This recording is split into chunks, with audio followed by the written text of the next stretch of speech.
All right, good evening, ladies and gentlemen. Thanks for jumping on. I appreciate it. Um, Tonight we're going to be talking about some ways that you can actually keep more of your money. So just bear with me as I get this slide together. Stand by. All right. So this first slide that I'm going to share with you, it deals with cash flow management. It deals with cash flow management. And there's a lot of things that you can learn from this slide. So most people have never talked to or spoken with a financial advisor. And in that case, many people are busy working a job and they're busy, focusing on making their ends meet. But this particular slide is going to share with you how you can plan out your your cash flow by understanding what cash flow is. So by definition, cash flow is the amount of money that is left over after your expenses are paid. Most people are cash flow negative. And the reason why is because they don't have a financial plan or roadmap.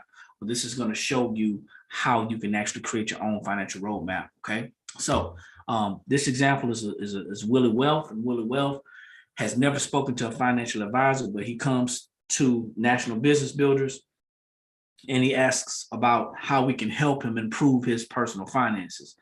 And really can't really do anything but give you some tools, Willie. But if you use these tools, I promise you, if you use these tools, they're going to make sense and they're going to help you to improve your personal cash flow. So the first thing I asked Willie, I said, hey man, I know you've been working hard, you're getting older, and you want to be able to put some money aside. And Willie, I said, what do you plan to do for the rest of your life? Do you understand your two objectives that everybody must meet in life, the two financial objectives? And Willie says, no, I don't really understand the two financial objectives. I said, well, Willie, I said, everybody's got two financial objectives that they must meet. One is their current lifestyle. That's keeping lights on, keeping food on the table, clothes on the back, and a roof over your head. And most people are meeting that objective by going to a job or even building a business, working a business. However, Willie, do you realize that you have to meet your future objective? And that future objective is to make enough money today so that you could one day retire. And Willie's like, yeah, I never thought about it like that. So I said, well, Willie, let's sit down and talk about some financial goals, some things that you may want to accomplish. And let's talk about some ways to help you get there. So I asked Willie, what's his top 5 financial goals? And Willie says, well, you know what? I want to make some more money. I want to lower some debt. I want to be able to, make a major purchase. I want to build some retirement assets. So I go to Willie and I say, Willie, let's take a look at this and see if we can organize this thing. How about you learn we show you how to reduce your taxes? Because if you reduce your taxes, you can increase your income and ultimately increase your cash flow. Willie says, okay, so we're going to reduce your taxes first. That's what we're going to do. We're going to show you a plan to reduce your taxes. Then he said, okay, Willie says, you know what?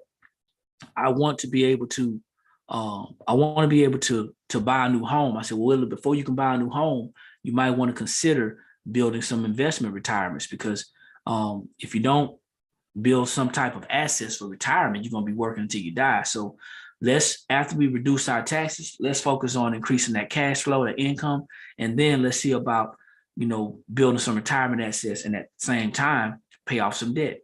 And then we'll be in a position to make that major purchase. Willie says, okay. So Willie works with me.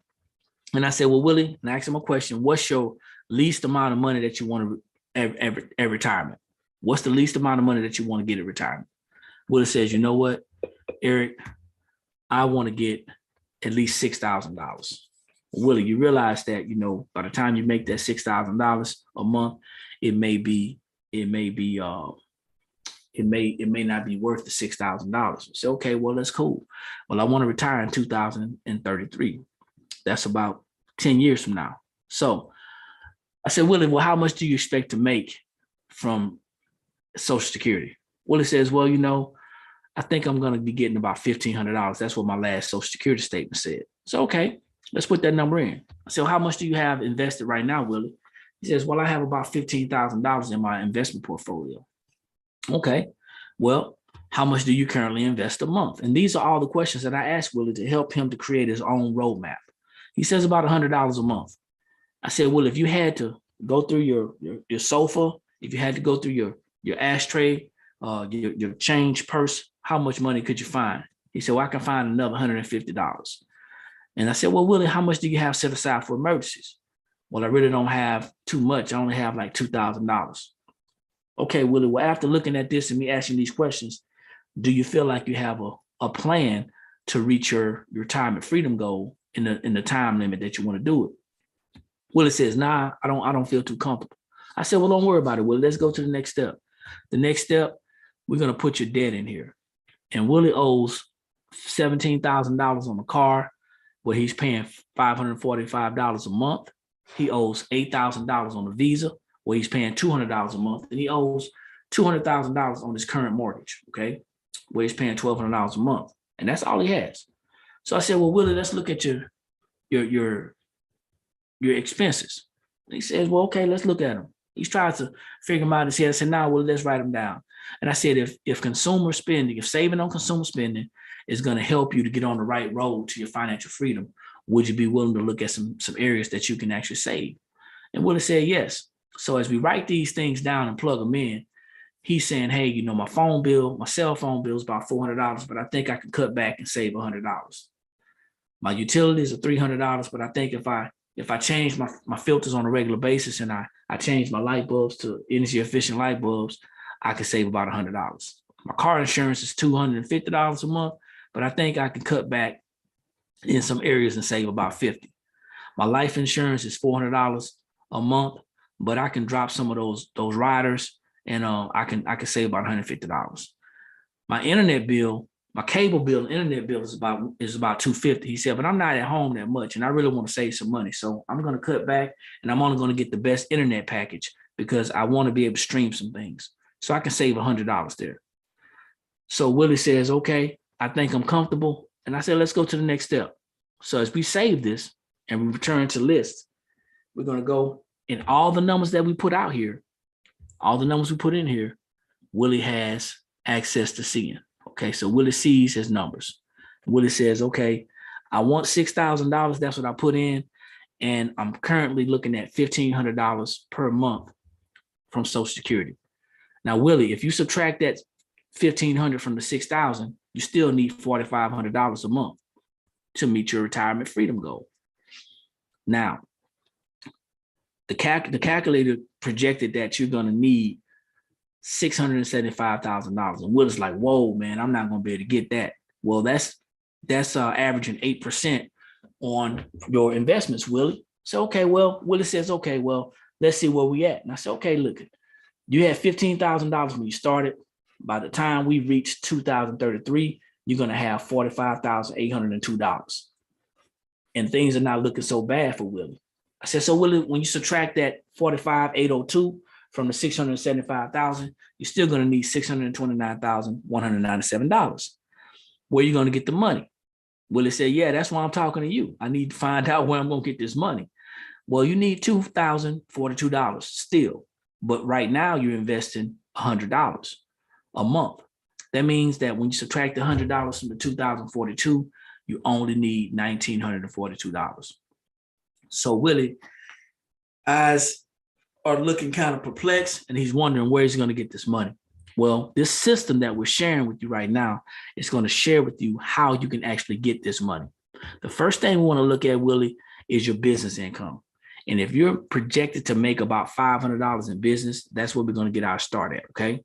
So now, $500 in business. Now it says we're going to take a look at your W-4 because Willie has a job and Willie is overpaying taxes.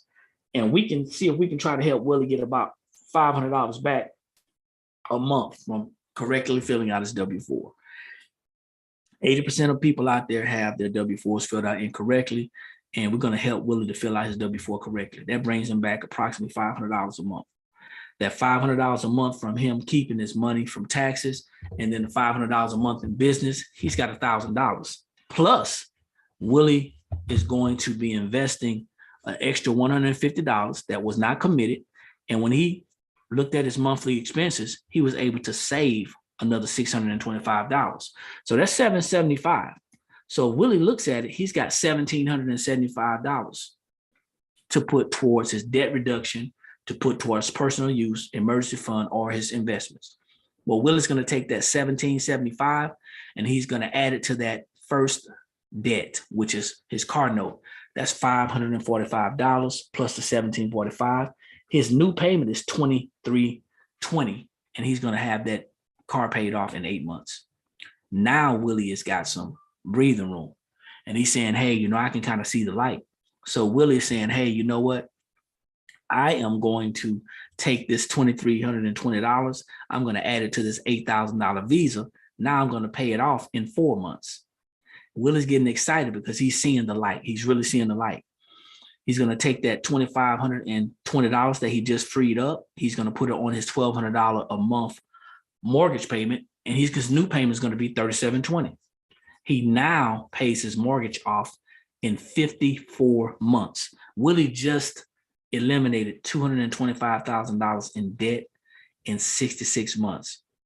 And by 2025, Willie's going to be debt free. This is just an example. This is an example from an earlier time, but he just created $3,720 in cash flow. Okay.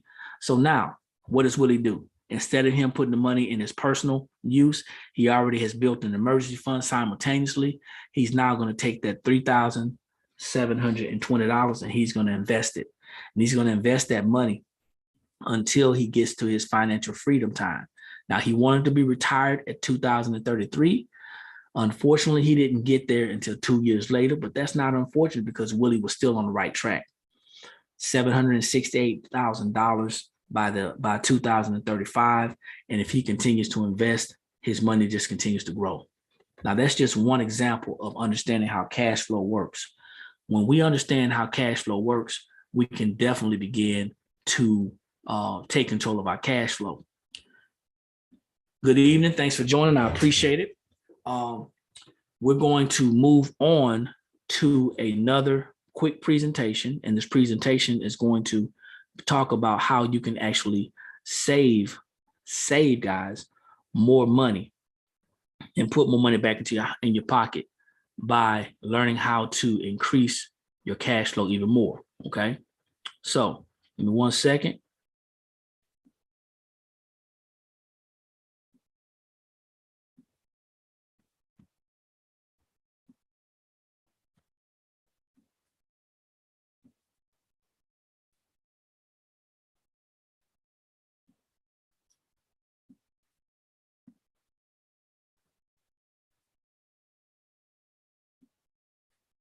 If I can ever get this thing to share, huh? Technology. So bear with me as I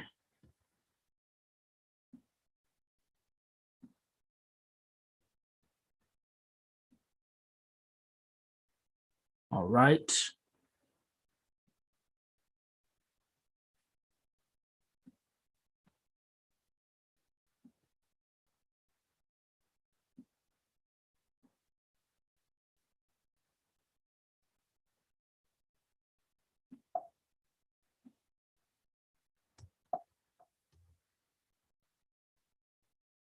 All right, so what is personal financial success? A lot of people have different ideas of what it is, but personal financial success is simply having enough cash flow, positive money coming in to support our lifestyles during our working years and our retirement years. Now, in order to attain personal financial success, we have to earn that cash flow, enough cash flow during those working years and our retirement years.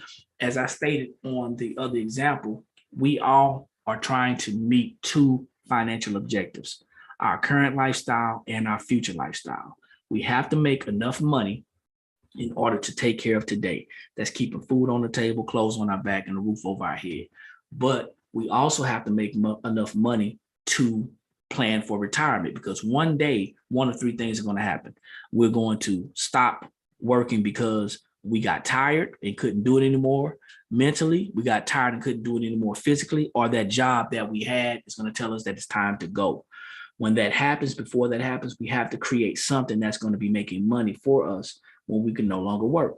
The problem is there's a lot of people out there that are not getting that financial success because they need more income. They lose it because of high taxes, high debt, poor credit, um, poor poor investing habits, and inflation. So the whole idea is you got to understand that you have to make money and learn how to keep it. So it doesn't matter how you make your money, whether you're self-employed, you have a business or several businesses, you invest it, you get some property, you buy other assets. Doesn't matter how you make that money. You have to understand that it's important how we keep it and make it work for us. The first strategy that we're going to share with you on how to keep more of your money, because there's 5 of them, is learning how to correctly fill out your W-4. If you have a job, you get a form called a W-2 at the end of the year. That helps you to file your taxes. But when you get hired, you fill out a form called a W-4. When you fill that form out, most people fill it out and they end up getting a tax refund at the end of the year. Or some people make so much money, the government says, hey, you don't get anything back. You made too much money. Well, what we do is we help people to correctly fill out that form. That helps them to increase their take-home pay. Now, you can choose to get a tax refund, but if you're looking to improve your lifestyle today, getting a tax refund is only going to hurt you because it messes with the ability to enhance your lifestyle. We also help people who have retired to fill out what's called a Form W-4P. Okay, that's a pension. So you're telling the government how much money to take out your check in taxes. Most people, when they correctly fill out the W-4, they'll see anywhere between $100 and $800 more in their check every month. Okay. Now, this gives you the opportunity to do a couple of things that helps you to get the opportunity to build an emergency fund. A lot of people don't have an emergency fund. We're talking about 69% of Americans out there don't have an emergency fund. And if they have to fulfill an emergency, they have to go into debt via credit card, via going to a bank, or actually going to someone to get a personal loan. Now, once you start to understand how to control your money, it's going to begin to make sense.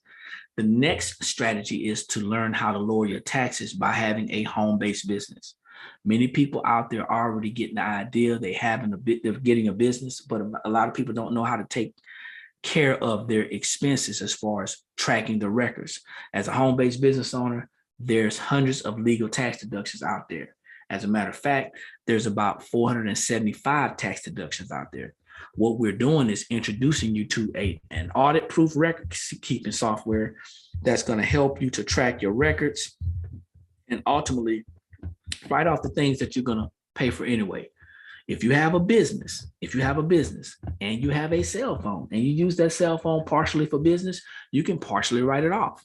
Same thing with your vehicle and your meals that are related to businesses. Travel that is related to business. And also, instead of giving your child an allowance, you can actually hire them. Okay, you can hire them, and that will show you how to lower your taxes even more. It's not about, once again, how much money we're making. It's about how much money we're able to keep and keep that money working for us.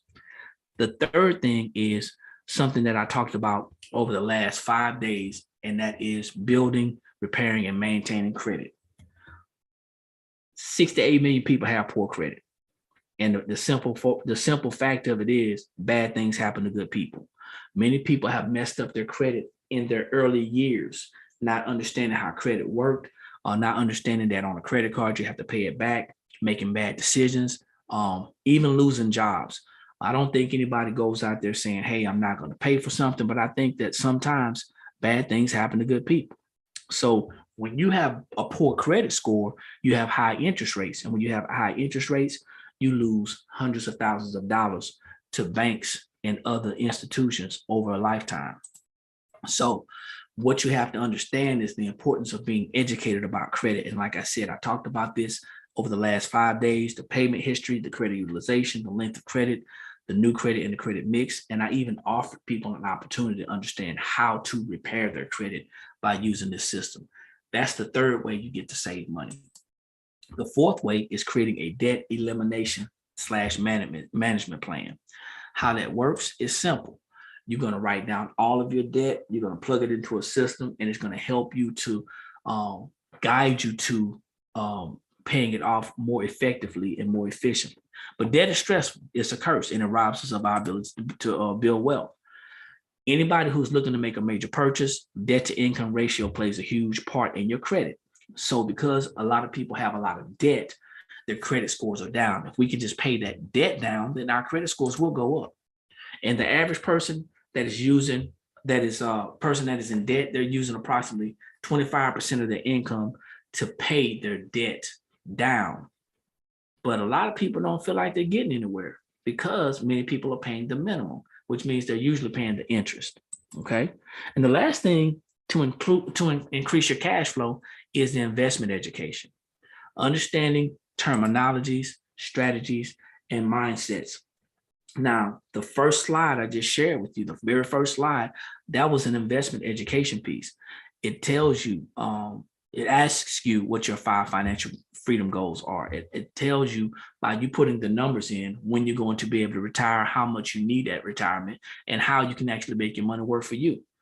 Like I said, most people have never spoken with a financial advisor or a financial planner. And if they had, most of them wouldn't know what to say. We make it simpler, easier for you because we educate you with the terminologies, we educate you with the information. So when you're ready to talk to a financial advisor or a financial educator, a financial advisor, or financial planner, you can now feel comfortable talking to them. Okay. So business income is very important that people understand why you need business income. Business income is taxed at a lower rate. It gives you the ability to offer somebody a product or a service. It also gives you the ability to earn revenue, once again, which is taxed at a lower rate.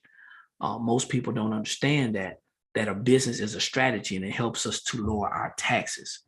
Understanding that is going to help you to learn how to strategize and keep